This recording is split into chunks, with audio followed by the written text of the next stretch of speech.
আমরা এখানে তোমার সব syllabus biology, chemistry, physics, Bangla, English, ICT সব সাবজেক্টকে কমপ্লিট করাই দিব এই 2 মাসের মধ্যেই।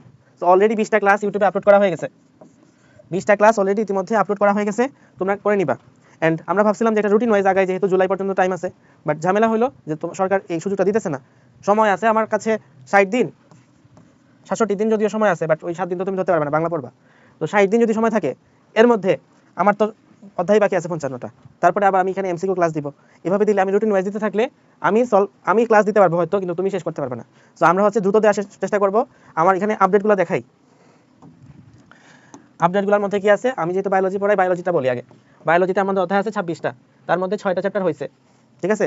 নেক্সট আজকে কয় তারিখ, 30 তারিখ, 15 এপ্রিলের মধ্যে সবগুলো চ্যাপ্টার কমপ্লিট হয়ে যাবে। তো বায়োলজির সবগুলো চ্যাপ্টার 15 এপ্রিলের মধ্যে খতম, ডান। এরপরে হচ্ছে আমি এমসিকিউ ক্লাস নিব। এমসিকিউ ক্লাস অলরেডি 2-3টা শুট করে ফেলছি, তো এখানে তোমরা খুব দ্রুতই পেয়ে যাবা। তাহলে এমসিকিউ গেল এবং থিওরি ক্লাস হয়েছে। আর সিকিউর জন্য আলাদা কোনো ক্লাস না, সিকিউ হচ্ছে আমাদের থিওরি ক্লাসের মধ্যেই। সিকিউর জন্য আলাদা করে লাগে চিত্র, সেই চিত্রের জন্য আলাদা করে একটা ক্লাস হবে, ওকে। তো বায়োলজি শেষ। তারপরে কেমিস্ট্রির মধ্যে অলরেডি তোমাদের 10টা চ্যাপ্টারের মধ্যে 5টা চ্যাপ্টার ডান। নেক্সট আরও 5টা চ্যাপ্টার আছে, অর্গানিকটাও আছে। সো এখানে খুব একটা প্যারা হবে না।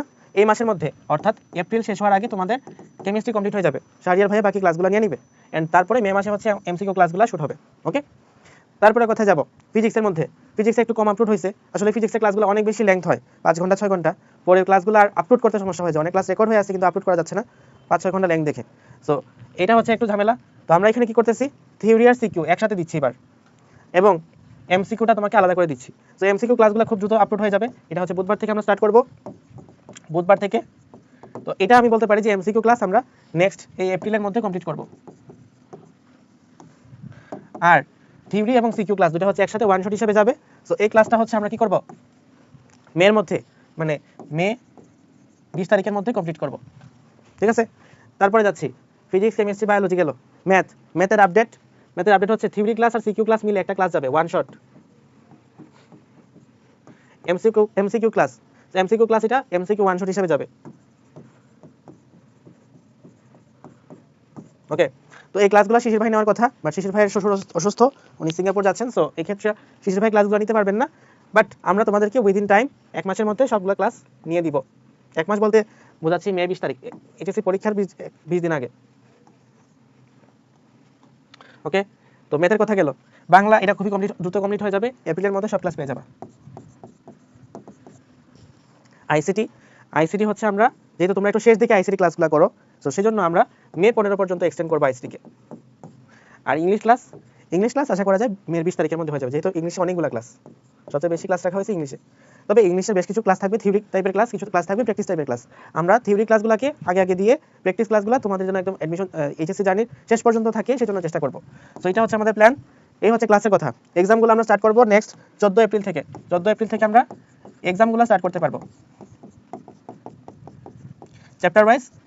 যেসব চ্যাপ্টারে ক্লাস হয়ে গেছে সেসব চ্যাপ্টারে এক্সামগুলো দিতে পারবা, তারপর নতুন যেটা ক্লাস আসবে সেটার উপর এক্সাম দিতে পারবা, এরকম ভাবে থাকবে, ওকে। তারপরে কথা হচ্ছে নেক্সট ম্যাটেরিয়ালসের আপডেট কি।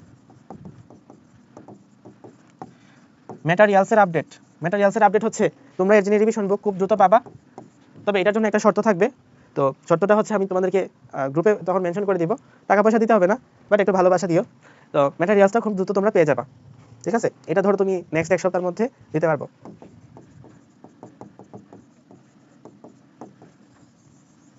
ওকে। ম্যাটেরিয়ালস পাইলাম, ক্লাস পাইলাম, এক্সাম পাইলাম, এরপরে তোমার কি লাগে, জাস্ট নিজের একটা ডেডিকেশন, উইল পাওয়ার। এর বাইরে তো কিছু লাগতেছে না ভাই, তোমার সব কিছু দিচ্ছি, জাস্ট তুমি নিজের সাথে নিজে প্রতারণা করো না। লাস্ট 60টা দিন আছে, এই লাস্ট 2 মাস যতটুকু পরিশ্রম করবা, নেক্সট 2 বছর পরে যখন আমার পজিশনে আসবা, আমার এইচএসসি পরীক্ষা দিছিলাম বা অ্যাডমিশন টেস্ট দিছিলাম, 2 বছর প্লাস সামথিং কিছু একটা সময় হয়েছে, তখন নিজেকে মনে হবে যে না, ওই 2টা মাস কাজে লাগাইতে পারছিলাম দেখে আজকে আমার অবস্থানটা এরকম আসতে পারছে। ওই 2 মাসে যদি আমি অসুস্থ হইতাম, ওই 2 মাসে যদি আমি এমনভাবে পড়ালেখা ছেড়ে বিচ্ছিন্ন হয়ে যেতাম, আমি যদি পড়াশোনা না করতাম ঠিকমতো, তাহলে কিন্তু আমার অবস্থানটা আজকের পর্যায়ে আসতো না। সো আনলেস তুমি অসুস্থ হয়েছো, আনলেস তোমার বাবা মা অসুস্থ, আনলেস তোমার বাসার কেউ মারা গেছে, এরকম কোনো রিজন ছাড়া আর এই 60টা দিন কোনোভাবে সময়টাকে অপচয় করো না। এই 60টা দিন লাইফের বেস্ট 60টা দিন কাটাও। এতদিন পর্যন্ত অনেক পড়ছো, একটা কথা আছে উস্তাদের মার শেষ সাথে। সো তুমি যেন সেই উস্তাদটা হইতে পারো এবং শেষ 60 দিন এমনভাবে কাজে লাগাও যেন নিজে আত্মতৃপ্তি নিয়ে এইচএসসি পরীক্ষা হলে যেতে পারো যে না আমি আসলে এনাফ পরিশ্রমটা করছি অ্যান্ড আমি আসলে ডিজার্ভ করি এইচএসসি পরীক্ষায় একটা A+ পাওয়ার জন্য। এইচএসসি A+ পাইলে সরকারের কোনো ক্ষতি হবে না, তোমার ক্ষতি হবে না, তোমার আত্মীয় স্বজন, তোমার বন্ধু বান্ধব, কারোর তো সবার তো লাভ হবেই, পাশাপাশি তোমার হ্যাটার যারা আছে তাদেরও কোনো ক্ষতি হবে না।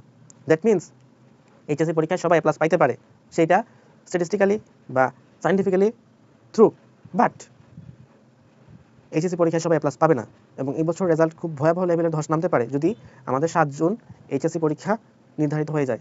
তো এর জন্য আমরা একটা অপেক্ষা করি, বাট তুমি যেন প্রিপারেশনটা 7 জুনকে কেন্দ্র করে নাও, কোনোভাবে পরীক্ষা পিছাইতে পারে এই ধরনের চিন্তা যেন মাথার মধ্যে না আসে। পরীক্ষা পিছাইতে পারে সেই চিন্তা রেখে দাও, কিন্তু তুমি প্রিপারেশনটা নিবা একদম 100% 7 জুনকে কেন্দ্র করে। যদি এরপরে কিছু থাকে তাহলে সেটা তোমার বেনিফিট, বাট এর 7 জুনে যদি পরীক্ষা শুরু হয়ে যায় তাহলে কিন্তু তোমার আর অবস্থা থাকবে না। সো একদম একটা হিরোর মতো লাইফের সেরা একটা কামব্যাক দাও, সেই প্রত্যাশা রাখছি সবার কাছে। আল্লাহ হাফেজ। যদি কারো কোনো কোয়েশ্চেন থাকে এই ভিডিওর কমেন্টে লিখবা, আমি তোমাদের জন্য আলাদা করে সেপারেট ভিডিও বানাবো। আল্লাহ হাফেজ, আসসালামু আলাইকুম।